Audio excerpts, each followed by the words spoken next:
Okay, if you haven't quite figured out yet, my personality type is to do the absurd anytime I possibly can, and just to see if I can get away with it.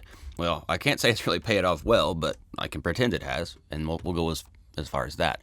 Now, let's talk about this vocal I'm up to here. I got a little, kind of a pretty synth pop thing. Listen to my vocal sound here. I'm actually rather proud of this vocal sound. If you don't like it, then back off. Anyway, here we go.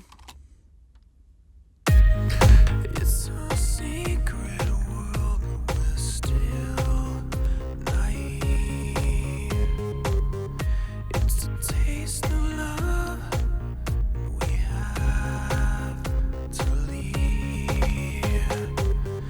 Don't become something you're not. Take out the pain and make it go away.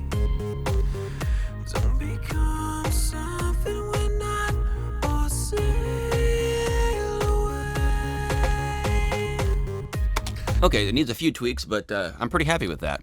I think it fits exactly what I was going for, or about as exactly as I'm ever going to get. I don't know if exactly ever happens, but now here's the thing. If you would have asked me, well, what's going on that track? Like if I had to analyze, well, what are they doing on that track right there, say a month ago before I came up with this little scam,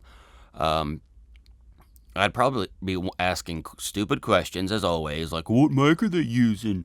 And what preamp is it? I gotta get that compressor. And those kinds of questions have bared almost zero fruit for me. The truth is, I'm using the same exact mic that I'm using right now as I speak. It's a fancy, it's a Gefell M930. It's a fancy mic, but that's not the important part, because let me show you the original track. The truth is, this sound wasn't made by the mic or the preamp or the compressor, at least not during tracking. It was done by plugins, and was done because I'm an idiot. That track to me sounds really nice and clean, actually. It sounds pretty neutral and whatnot, even like the sibilants, the way it has the top end S, they're actually pretty, they don't hurt at all. So I'm cool with all of that. Well, let me show you what I started with. That was a man-made affair, like most things. Anyway, here we go. It's a secret world, but we're still naive. It's a taste of love we have to leave. Okay, so what do we got here? That's not a terrible vocal sound, to be honest, but it has problems. And the most obvious, of course, is the boom, like we have to leave. Let's listen to that again. We have to leave. That has to go. But here's the problem with that. Those are exceptionally loud in comparison to the high-end energy.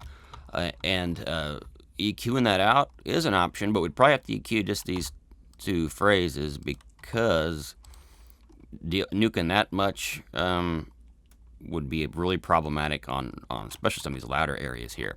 So that's kind of out. We don't really have that option unless we want to go in and almost EQ every word, which the word on the street is. That's what Mutt Lang does.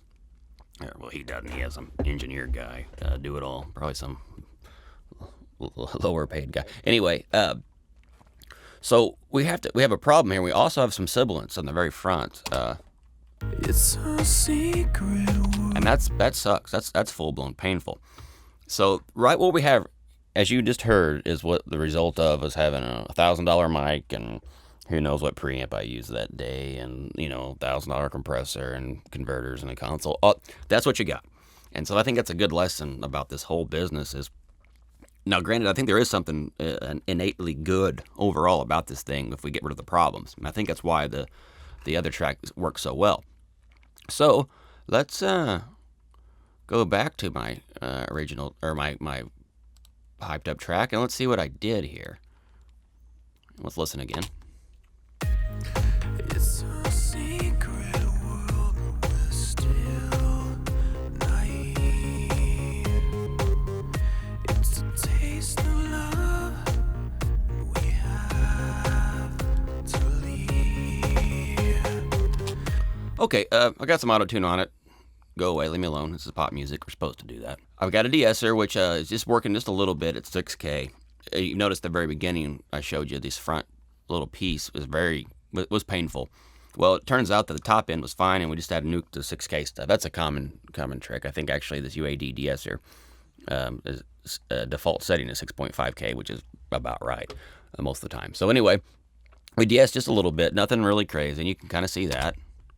It's a secret world, we're still naive. It only worked on those first two little things, which those are real loud anyway. Who knows how that happened? Because the compressor looks like it was busy. Maybe I was setting compressor settings in the middle of the take. That happens.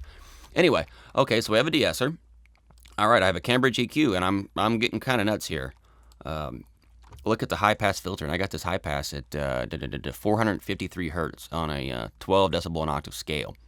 On top of that, I'm still nuking out some of that low end junk at 182 hertz. And the whole point of this is to thin this vocal out tremendously. And this does a number of things, which I'm about to show you the next plug-in, which is really the super big deal. We couldn't get away with these settings normally, but what I'm doing is my old favorite compressor of all time at this point, including hardware, is this Tube Tech thing made by Tube Tech. It's a copy of the CL1B. Who does make this? Hell, I already forgot. Well, who cares, I guess. Anyway, you do the research, you'll find it. I can't think of it right now. I'm busy. Okay. First, your first clue on the destruction I'm up to is the gain is all the way up on this compressor. That's makeup gain. I'm boosting 30 decibels, and that's actually not enough. Now take a look at my threshold. My threshold is all the way up. The ratio's up pretty high, and the tax and release or whatever. That's not ultra critical at this stage. Now let's look at my metering on how much I'm compressing this track, which I thought sounded transparent and smooth. It's a secret world, we're still naive. Are you seeing this needle move? No, this thing is pinned. I am compressing the living dog crap out of it. Let's go and bypass this and see what it sounds like. I have no idea what we're going to get here.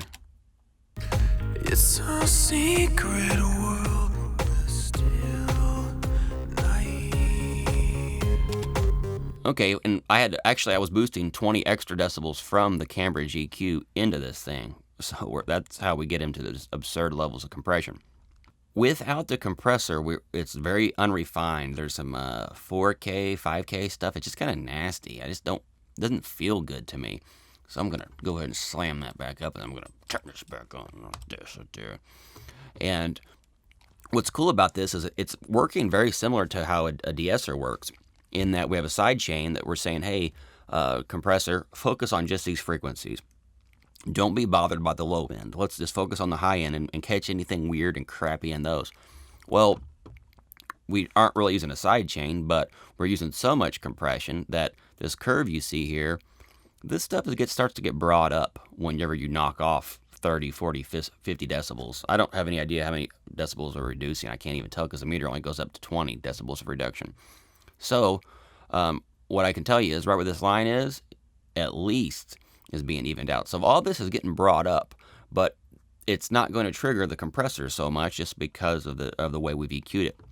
This is an aggressive tactic. It will only work on a bright vocal that you want to be kind of thin and whispery or whatever. But so what I've done, again, taking a really thin vocal sound that's already been de-essed a little bit, and we're just nuking it. Now, not every compressor will like this. This Tube Tech thing is special, for sure. One downside to when you're using this much compression is the breaths. And you may have noticed, here's my lead vocal right here, this dude. I had to go in and chop them all out, and I moved those to a different track with no compression. Let's actually take a quick look at that first. So I'll show you, let's see, let me push the right buttons. I'm going to turn the breaths off first.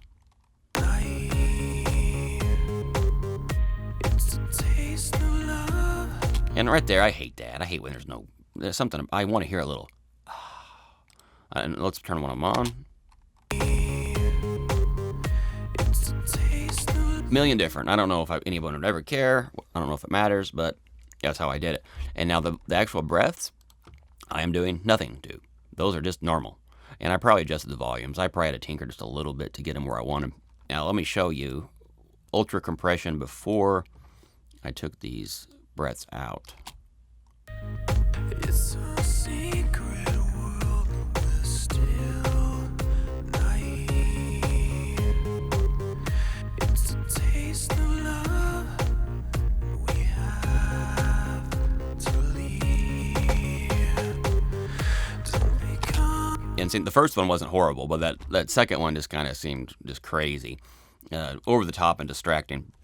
And I tried pulling that down, but when you're knocking off 20 or 30 decibels, it tends to be, you have to pull it down a lot. And it just made more sense to just go ahead and chop it up a little bit, put it on its own track.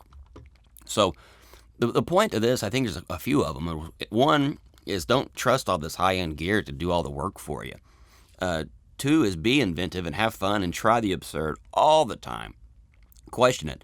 Things that you would just listen to and go, oh, how clean, maybe aren't clean at all. Maybe someone is nuking it, 50 decibels reduction. You can't do that.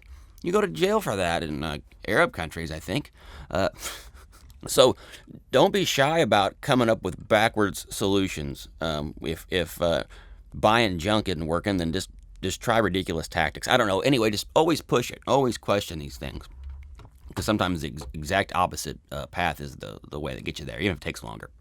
And even if you have to come up with workarounds, like putting breaths on their own track and things like that. All right, guys. Well, hope you enjoyed this absurd video, or maybe you just want to cuss me. Either way, good. Thanks, guys. Bye.